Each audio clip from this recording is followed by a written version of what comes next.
Hi, this is the Vivo T1 Pro 5G and I'll show you how to check battery temperature with Ampere app on this device.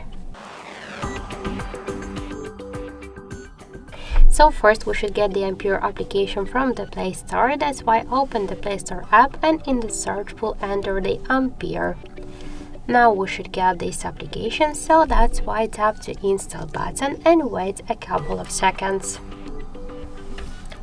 After that, just tap to open the app, click yes, I agree, pick close and tap to OK.